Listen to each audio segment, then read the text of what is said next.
no Evangelho de Mateus, capítulo de número 4. Evangelho de Mateus, capítulo 4. Nós temos uma palavra de Deus para você na manhã desse dia.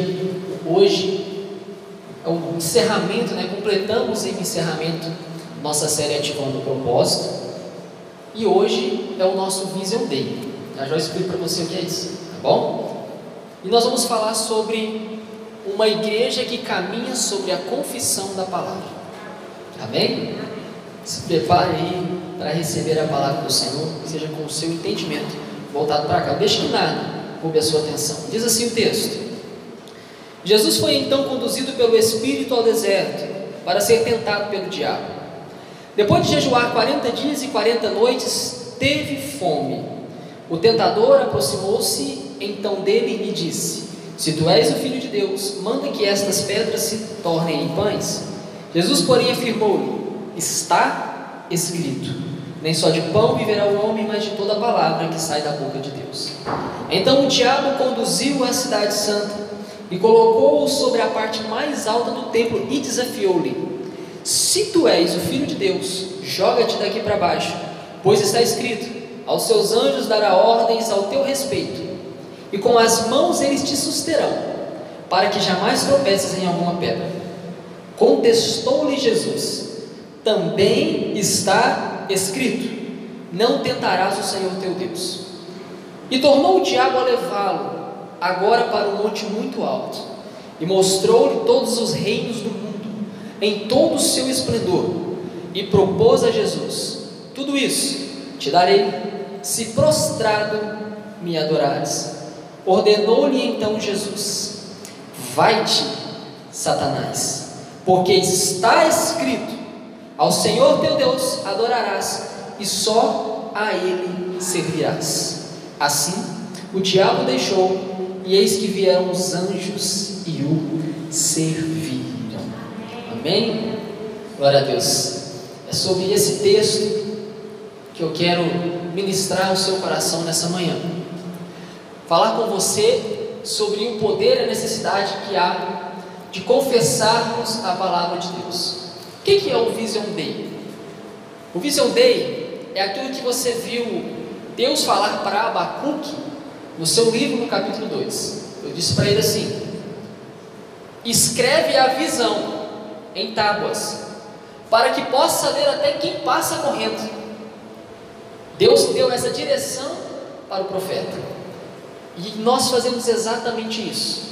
A visão está escrita, e sendo escrita, ela vai sendo internalizada de acordo com o que nós vamos falando aqui. Então, quarta-feira foi dia da visão, agora de manhã, dia da visão, e à noite também dia da visão, Vision Day. Uma igreja que caminha sobre a confissão da palavra de Deus. Por que nós temos que escrevermos? E nós temos aprendido isso aqui com o pastor. Temos que escrever, porque escrevendo nós temos um mapa para onde estamos indo. Não sei se você conhece a história da Alice no País das Maravilhas. Um dia ela chega, tem um gato em cima da árvore, vários caminhos assim, ela não sabe qual caminho servir. Ela pergunta para ele: qual caminho que eu vou pegar? Então ele fala: você sabe para onde você está indo? Porque para quem não sabe para onde vai, qualquer caminho serve. Então aqui nós sabemos para onde nós estamos indo. Aleluia. Amém? Por isso tudo isso tem acontecido, como o Hermes falou aqui. Por isso a igreja tem avançado, o reino de Deus tem avançado, Deus tem sido bom conosco, porque nós sabemos para onde estamos indo. Vision Day. Eu li um texto para falar para você sobre a confissão da palavra. Confessar a palavra é falar a palavra. Nós temos aprendido isso aqui há um bom tempo. É dizer a palavra, é falar a palavra. E quando o Senhor Jesus começou a ministrar no meu coração essa mensagem, Ele me levou a esse texto de Mateus no capítulo 4, porque é um texto que fala justamente sobre a importância de declararmos aquilo que está escrito. Esse texto mostra exatamente Jesus, o nosso Salvador, o nosso maior exemplo, confessando a palavra. Eu vou fazer aqui um contexto para você. Jesus ele é batizado por João Batista, no capítulo 3. Após ser batizado, a Bíblia diz que o Espírito Santo conduziu ao deserto. E então ele começa a consagrar a sua vida. E durante 40 dias Jesus está jejuando. Jesus, ele não come nada, ele não se alimenta de nada durante 40 dias no deserto.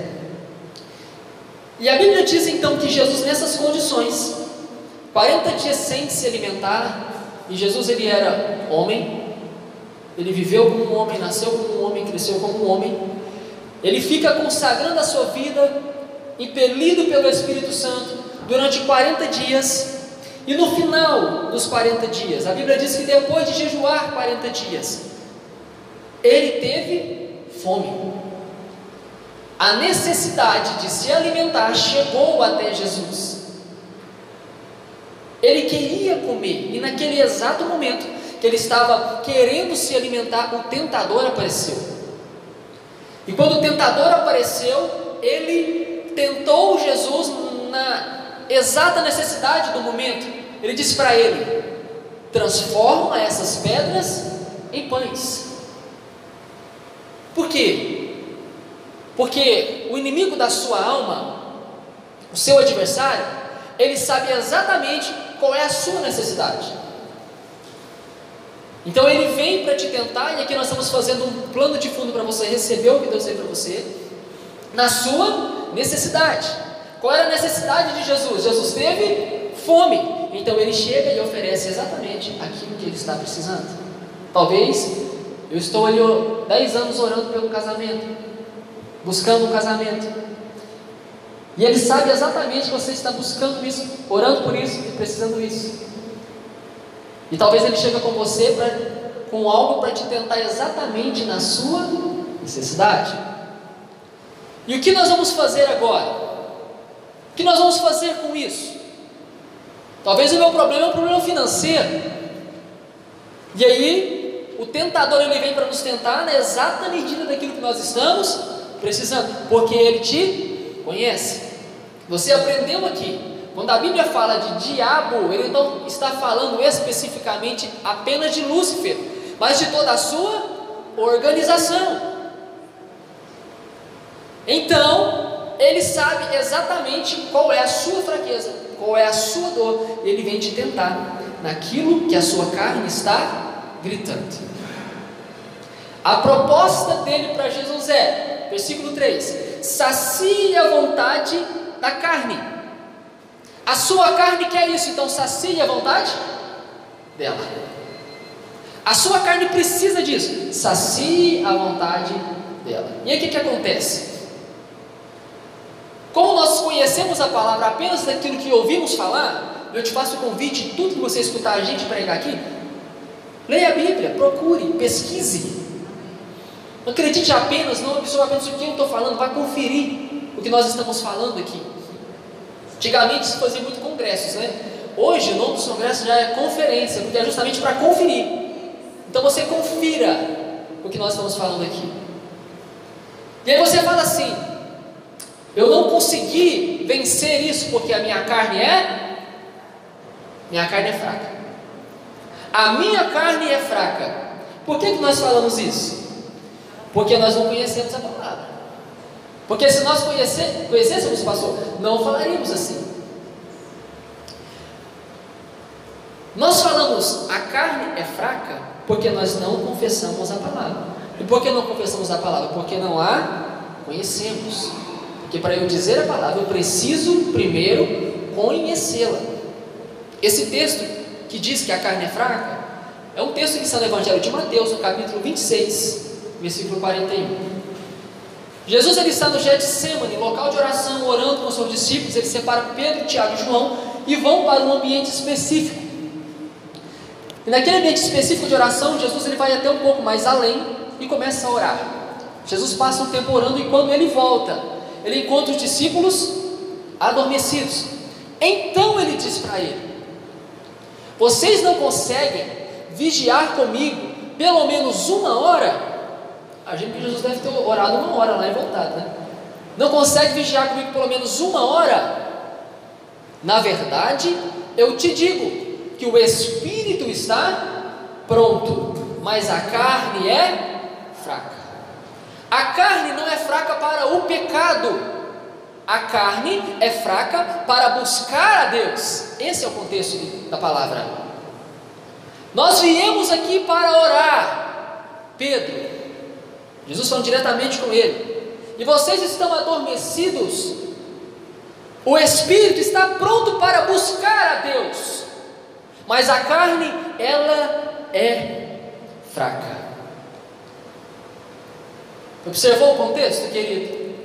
A carne não é fraca para o pecado ela é forte, porque ela quer exatamente que você faça o que ela está gritando para fazer. Ela quer exatamente que você faça os desejos, os prazeres dela, aquilo que ela sugere para você. Em alguns textos, quando você lê carne, você entende a alma. É isso que ela quer. Você está pronto para buscar a Deus no seu espírito, e você é espírito, alma e corpo. Amém?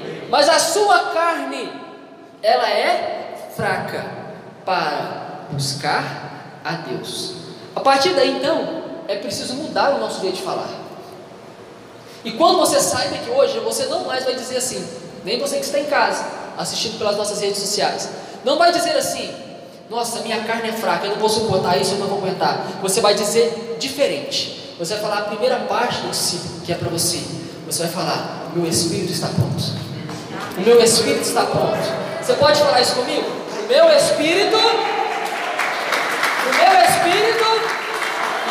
está pronto. O seu espírito está pronto para buscar a Deus, querido. Aleluia. Satanás sempre vai enviar o que a sua carne quer, mas Deus não. Deus nos enviou um espírito que clama: Abba, Pai. Gálatas capítulo 4, versículo 6. Você não precisa receber o que o diabo envia para você. Você precisa receber o espírito que Deus já enviou e derramou sobre a sua vida. Um espírito que clama: Paizinho, Paizinho, Abba, Pai. É Ele que você precisa receber. E você só consegue recebê-lo por meio da palavra, porque o que cala o grito da carne é a voz da palavra. Eu vou repetir: o que cala o grito da carne é a voz da palavra. Mateus no capítulo 4, no versículo 4, Jesus ele dá a primeira resposta. E aqui na minha Bíblia, versão King James atualizada, a Bíblia diz que ele afirmou-lhe, a primeira ação de Jesus, ele afirmou-lhe, dizendo: está escrito, nem só de pão viverá o homem, mas de toda a palavra que sai da boca de Deus. Eu acabei de me lembrar aqui, eu era novo convertido, e um dia eu estava evangelizando na rua. Naquele tempo a igreja evangelizava na rua, né? O pastor evangelizou muito na rua, pastoreando, fazendo cruzada na rua. E a gente evangelizando, uma mulher embriagada chegou para mim e disse assim: o que está escrito em Mateus 4:4? Eu era novo convertido, eu não sabia não. Às vezes você pensa assim: não, é pecado não saber. Não, a gente precisa ler, eu não tinha lido ainda. Nunca esqueci isso, acho que por isso eu gravei esse texto. Era a mulher olhou para mim: só está escrito, nem só de pão viverá o homem, mas de toda a palavra que sai da boca de Deus. Eu no meio da rua, com a mulher embriagada, andando lá, perdida na rua, ela me disse a palavra. E falou exatamente esse texto: está escrito. Agora, Jesus, ele conhecia a palavra, porque Jesus está citando a palavra. Jesus não está inventando esse versículo. Ele está citando Deuteronômio capítulo 8, versículo 3, aonde diz que nem só de pão viverá o homem, mas de toda a palavra que sai da boca de Deus. Jesus está dando um exemplo para mim e para você, que nós precisamos citar a palavra. Quando ele foi tentado na necessidade dele, ele disse: está escrito, nem só de pão viverá o homem. Eu não preciso ceder à sua tentação, eu não preciso ceder à sua sugestão, porque a verdade de Deus para mim é aquilo que a palavra testifica. Aleluia. A verdade para você não é aquilo que tem sido sugerido para a sua mente, não é aquilo que o reino das trevas tem sugerido para a sua casa, para a sua família, não é aquilo que a sua alma tem sugerido para você. A verdade de Deus para você é aquilo que a palavra sugere para você. E Jesus estava citando Deuteronômio capítulo 8, dizendo: está escrito. Onde está Deuteronômio? Começo da Bíblia, quinto livro da Bíblia. Jesus conhecia a palavra, e ele cita o texto para o diabo, porque ele também conhece. Ele conhece mais do que nós, porque tem milênios que ele está aqui nos confrontando com a palavra, te acusando daquilo que se aprendeu errado da palavra e que tem sido desconstruído aqui. Ele estava citando o texto, por quê? Porque conhecia. Não é possível eu citar algo que eu não conheço. Eu preciso conhecer para falar, eu preciso conhecer para citar. E Jesus, ele conhecia. E não foi só Jesus que deu esse exemplo, vários homens de Deus também deram esse exemplo. Vou te dar mais um nome. O escritor aos Hebreus, ele cita a palavra quando ele escreve que o justo viverá pela fé. Você sabia que tem pelo menos 3 textos na Bíblia que falam essa mesma coisa? E agora mesmo eu vou falar para você. Por que nós não falamos os textos? Porque nós não conhecemos. E aí Jesus, ele disse para a gente, Mateus 22, 29: errais não conhecendo a Escritura, nem o poder de Deus. Errais não conhecendo as Escrituras, nem o poder de Deus, porque aquilo que você conhece você não pode citar, você não pode falar, você não pode usar. Então nós erramos porque nós não conhecemos. Como que eu vou falar de algo que eu não conheço? Tudo errado? Vou distorcer? Por que você recebeu inúmeras informações distorcidas? Porque talvez quem falou para você não conhecia, e você absorveu aquilo. Mas em nome de Jesus, a partir de hoje, você vai ter uma intimidade com a palavra diferente. Você vai começar a buscar a palavra de forma diferente, porque esse texto é uma sequência. Errais não conhecendo a Escritura, nem o poder de Deus. Conhecendo a Escritura e o poder de Deus. Para eu conhecer o poder de Deus, eu preciso conhecer a Escritura. O problema é que a gente vem para a igreja, a gente quer desfrutar do poder de Deus, a gente quer pular na presença de Deus, a gente quer cantar na presença de Deus, a gente quer chorar na presença de Deus, a gente quer fazer tudo na presença de Deus, e a gente sai do culto e não sabe nem o que foi pregado. Talvez isso já aconteceu com você que está em casa. Qual foi a palavra de hoje? O que foi pregado hoje? Para você viver o poder de Deus, você precisa primeiro conhecer a palavra. É uma sequência. E essa sequência, ela é um cálculo exato. Porque quando você conhece a Escritura, necessariamente você vai conhecer o poder de Deus. Por que o Lagoinha tem desfrutado do poder de Deus aqui no centro dessa cidade? Porque conhece as Escrituras, irmãos. E onde tem um povo que conhece a Escritura, o Espírito de Deus se manifesta, o Espírito de Deus tem liberdade, o Espírito de Deus batiza com Ele, batiza com o Espírito Santo, batiza, Ele renova, Ele transforma, vidas são salvas, transformadas, casamentos são restituídos, famílias são salvas, pessoas são libertas, porque onde tem palavra tem poder, onde tem palavra tem poder de Deus, irmão. Fala sobre de fácil, assim. Aleluia. Fala para o seu irmão aí, me ajuda a pregar. Irmão, onde tem palavra, tem poder de Deus. Aleluia. Agora, a palavra, ela não pode ser um dado para você, ela precisa ser uma informação. O que é um dado? Dado é algo que eu recebo, que não está tratado. Já viu pesquisa?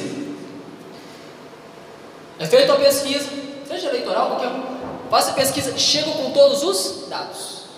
Os dados precisam ser tratados, para você fazer um gráfico e saber exatamente aquilo que você oferiu no campo. Tem muita gente que é empresária.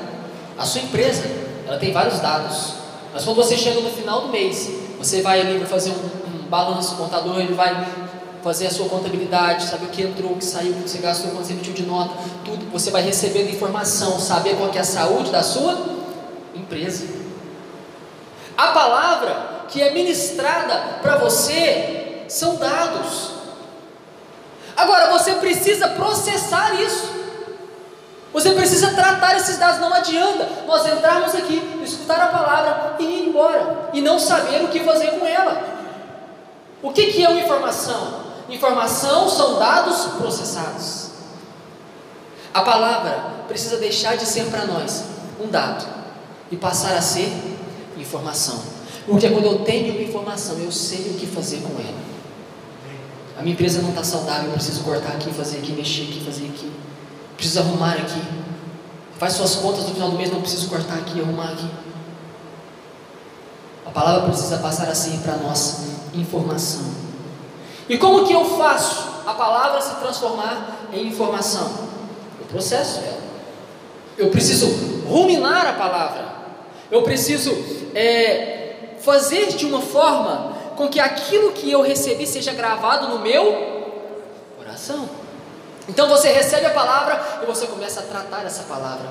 Você está oferecendo hoje, domingo de manhã, a primícia da sua semana. A primeira parte da sua semana está sendo oferecida a Deus.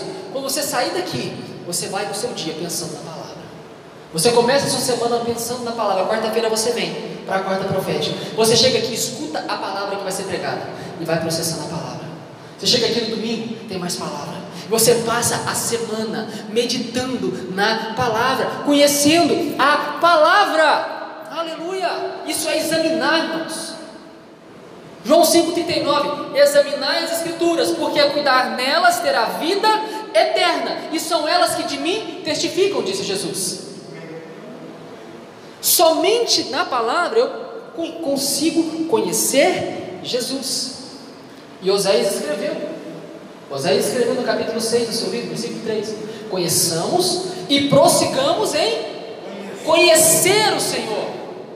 Não é conhecer só, irmão, é prosseguir. Porque às vezes eu venho da igreja, como a gente diz, eu aceito Jesus, levanto a minha mão, começo a caminhada, pronto, eu conheci Jesus, estou salvo. O convite da palavra é que você prossiga nisso. Conheça e prossiga em conhecer. Conheça e prossiga em conhecer. Agora, a palavra conhecer é a mesma palavra para relação sexual. Sabe quando você lê lá na antiga aliança, o Senhor falando na palavra assim: fulano conheceu fulano e nasceu fulano? Conhecer pressupõe intimidade. Conhecer pressupõe intimidade. Quando eu sou íntimo, eu começo a me aproximar de alguém, eu começo a conhecer essa pessoa melhor. Conhecimento pressupõe intimidade. Para eu conhecer a palavra, eu preciso ter intimidade com ela. Agora, a nossa geração talvez seja a geração que mais cantou sobre eu quero conhecer Jesus. Nós talvez somos a geração que mais cantamos em toda a história, que Ele é o nosso amado, que Ele é o nosso noivo, que queremos habitar com Ele, Maranata, a hora vem. Nós cantamos tudo isso, nós queremos Ele, o nome dEle é lindo, mas nós não queremos conhecer Jesus. Nós só cantamos. E o convite da palavra é: conheça a palavra. A palavra, irmãos, é Cristo. O Edson explicou aqui quarta-feira, ensinou isso pra gente. A palavra é o próprio Cristo. Quando você conhece a palavra, você está conhecendo o próprio Cristo. Então, quando ele diz conheça e prossiga em conhecer, ele está dizendo: conheça Jesus e caminhe nisso. Prossiga em conhecer Jesus, prossiga em aprender dele, em se aproximar dele. Não podemos mais só cantar sobre ele, só dizer sobre ele. Temos que nos envolver com Jesus, irmão. Ele precisa fazer parte da nossa vida. Processo que nós estamos falando aqui. O nosso maior desafio hoje é viver o culto do domingo amanhã, que é segunda-feira. O que você vai fazer com a palavra do domingo na segunda-feira é o nosso maior desafio. A palavra precisa ser viva dentro de você. Aleluia. Porque ela era viva dentro de Cristo, e você é uma cópia dele. Você é um reflexo, você é um discípulo dele. A palavra precisa ser viva dentro de você também. A palavra era tão viva dentro de Jesus, e com 12 anos, Ele foi deixado no templo. 3 dias depois, seus pais chegam. O que ele estava fazendo? Discutindo a palavra com os doutores da lei, porque a vida dele era envolvida com a palavra. Aleluia. No Evangelho de Lucas, no capítulo 4, versículo 16, a Bíblia diz que Jesus está numa sinagoga, um local de reunião. Eles se reuniam na sinagoga, e Jesus está na sinagoga, e foi-lhe dado o livro do profeta Isaías. Ele pega o livro do profeta Isaías agora e começa a folhear, abrir.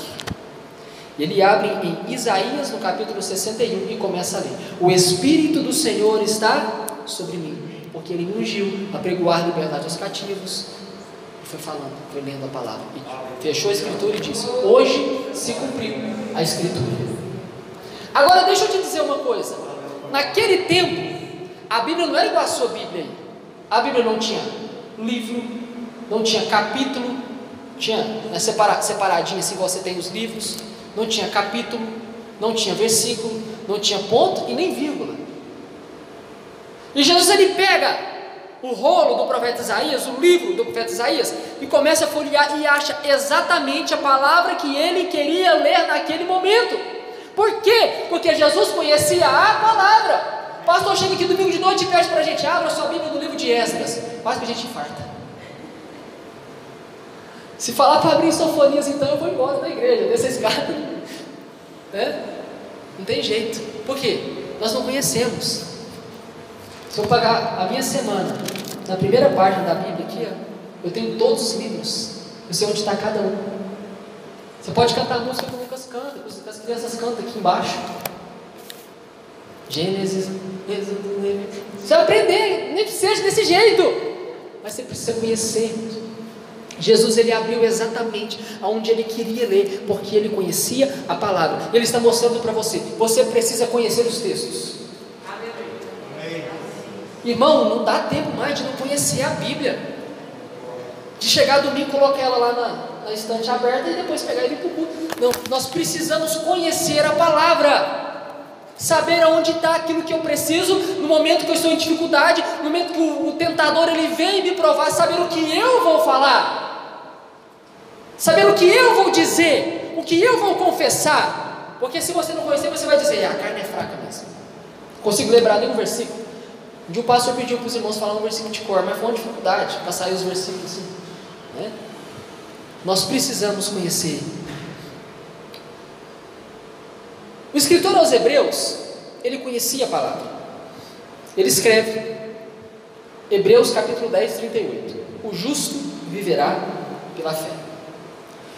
No livro de Romanos, Paulo também escreve: o justo viverá pela fé.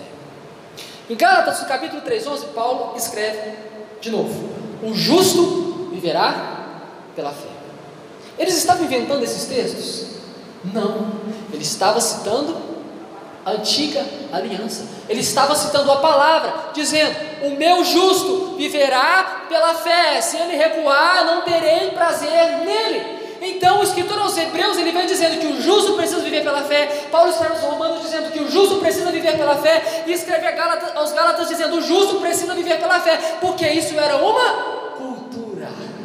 Glória a Deus, aleluia. Citar a palavra para a igreja primitiva era uma cultura, e é por isso que nós estamos falando aqui, porque isso precisa ser uma cultura no nosso meio. Falar a palavra, citar a palavra, e você precisa respirar isso, viver isso. Precisa ser uma cultura em Lagoinha, precisa ser uma cultura em nosso meio. E o que é uma cultura? A palavra cultura vem da palavra cultivare, é a mesma raiz da palavra cultivar etimologicamente. Cultivar, irmão. Sabe o que é o problema? O problema é o solo. Nós recebemos a semente da palavra no solo, que é o nosso coração. Jesus falou sobre isso. Os terrenos, as terras, são as pessoas que recebem a palavra. E o semeador vem e lança a palavra, anuncia a palavra. E quando o semeador ele lança a palavra, ela cai no solo, cheio de espinho, pedregoso, úmido. Os espinhos sufocam, cai à beira da estrada, na terra seca, o sol queima, a palavra não consegue estender raízes em nós. Porque o problema está no solo, que sou eu e você. você. Então o que eu preciso fazer? Cultivar. Porque cultura é cultivar. Quando você cultiva a terra, você cultiva porque você sabe que daí um tempo você vai colher o que foi colocado lá. O que eu estou falando para você aqui hoje, se você sair dessa porta, descer a escada e for embora, e não pensar nisso em nenhum momento do seu dia, isso não vai ter nenhum efeito em você. Mas se você sair daqui pensando, eu preciso cultivar a palavra, eu tenho certeza que você vai ser transformado no nome de Jesus. Eu quero te convidar a levantar sua mão e glorificar a Deus, porque você está recebendo a palavra do Senhor. Cultive a palavra, caminhe sobre ela, confesse a palavra. Se você não cultivar a palavra, ela vai cair no terreno seco, ela vai cair nos espinhos, os cuidados da vida vão sufocar ela, o seu problema que está em casa vai sufocar ela. Mas se você cultivar a palavra, você vai sair daqui igual Jesus. Satanás, está escrito, está escrito, está escrito, está escrito. Oh! Aleluia! Ela sobe de fácil, desce. Oh! Deixa eu dizer uma coisa. Lá no Éden havia tábua da lei, irmão? Não havia. No Éden não havia lei escrita. Jesus, o Senhor, Ele falou por meio da palavra dele, que é Cristo, e Cristo já está aparecendo lá em Gênesis, porque Ele é a palavra. Ele falou para o homem, Ele tinha um relacionamento com o homem. O desejo de Deus, meus irmãos, nunca foi escrever a palavra em algo. O desejo de Deus nunca foi escrever a palavra em algo. No Éden não havia lei. As primeiras tábuas da lei foram quebradas. Depois Deus disse para Moisés, agora você escreve. Porque Deus, o desejo dele não é, e quando Ele ministrou isso no meu coração, eu achei isso lindo. Porque Ele nunca quis escrever a lei, Ele nunca quis te dar 10 mandamentos, a gente não lembra nem os 10. Ele nunca quis te dar 613 mandamentos, Ele quis colocar a palavra no seu coração. Hebreus 8:10. Gravarei as minhas leis na sua mente, as escreverei no seu coração. Eu lhe serei Deus, eles serão o meu povo. Ninguém jamais precisará ensinar o seu próximo, nem seu irmão, dizendo, conheço o Senhor, porque todos me conhecerão, desde o menor deles até o maior. Isso aqui é uma palavra profética, falando de um futuro que virá. Mas as coisas estão convergindo para o início, para aquilo que acontecia no Éden. Elas estão convergindo para o jardim. Escute, o desejo de Deus é que a palavra de Deus esteja gravada no seu coração, na sua mente, no seu interior. Ele tem essa vontade, Ele precisa, Ele quer isso, mas depende também de nós. Ele disse que vai escrever, Ele disse que vai colocar, mas Provérbios 17, capítulo 3, versículo 3, Ele está dizendo, escreve você os meus mandamentos nas tábuas do seu coração. Ele quer fazer, Ele vai escrever no milênio, Ele vai escrever lá na frente, todos vão conhecer a Ele, todos vão saber quem Ele é no milênio. Mas hoje quem precisa escrever é você, porque você pode adiantar, você não precisa esperar estar lá para viver isso, você pode viver isso hoje. Ei, você que está na sua casa, você pode viver isso hoje, viver a palavra hoje, ter a palavra no seu coração hoje. Não espere, não, viva isso hoje, em nome de Jesus. Vá se acostumando com aquilo que te espera. Viva a palavra escrita no seu coração. E aí quando a tentação vier, quando a dificuldade vier, a enfermidade vier, a aprovação vier, você vai dizer, está escrito. Está escrito. Está escrito. Na segunda vez Jesus disse para ele assim, a primeira vez ele afirmou-lhe, está escrito. Na segunda vez Jesus contestou-lhe, subiu o nível. Primeira vez ele afirmou, ele falou a palavra. Na segunda vez o diabo citou a palavra para ele. Então ele contestou a palavra, porque o diabo também sabe a palavra. Ele contestou e ele falou a palavra. Também está escrito. Estava dizendo assim, Satanás, se você conhece, eu também conheço. Também está escrito. Aleluia! Também está escrito. Agora é o seguinte, irmãos, olha o que a Bíblia disse aqui, versículo 5. Colocou-se sobre a parte mais alta do templo e desafiou-lhe. Satanás, ele desafia Jesus. Você não é o filho do homem? Você não é o filho de Deus? pega, vai, os anjos vai vir cá para te buscar, você não vai cair e se machucar. Não. Jesus diz, também está escrito. Contestou ele. Isso que você precisa fazer. Porque às vezes o diabo chega para você e fala assim, você não é filho de Deus? Por que você está passando por isso? Por que essa enfermidade está na sua carne? Você luta, vai para a igreja, vai, uma, duas vezes nada acontece. Isso aqui é o que nós aprendemos com a pastora, sofisma. É mentira do diabo, irmão. E nós precisamos fazer igual Jesus, contestar ele. Satanás, está escrito. Está escrito. O salmista no Salmo 62, versículo 11, ele escreve assim, ó, uma coisa disse Deus, duas vezes eu ouvi. Agora eu te pergunto, como que alguém vai falar uma coisa uma vez e vai escutar duas? Uma coisa disse Deus, duas vezes eu ouvi. Porque ele escutou uma vez e processou dentro dele. Ele falou. Sabe quando você vai escutar novamente? Quando você falar. Uma vez escutei, duas vezes ouvi. Porque Deus falou, mas ele também falava. Ele também citava. E nós precisamos viver isso, irmãos. Viver isso. 2 Coríntios capítulo 4, versículo 13. Assim está escrito. E Paulo mais uma vez está citando a palavra. Assim está escrito. Eu criei, por isso eu declarei. Com esse mesmo espírito de fé, nós igualmente cremos e por esse motivo nós falamos. Paulo está citando Salmo 116, versículo 10. Eu criei, por isso falei. Ele conhecia a palavra, cite a palavra, fale a palavra, confesse a palavra. Cremos, por isso falamos. Cremos, por isso falamos. Cremos, por isso falamos. Diga comigo assim, eu creio. Por isso eu falo. Aleluia. É por isso que você cita palavras. É por isso que você fala. Confessar a palavra é orar com os textos. Apesar de todas as coisas que você está vivendo, apesar do cenário da sua vida, apesar do cenário do seu casamento, do seu trabalho, da sua vida financeira, está escrito, irmão. Está escrito uma verdade de Deus para você dentro desse livro. Aleluia. Aleluia. Se você crê nisso, quero te convidar a se colocar de pé. Aleluia.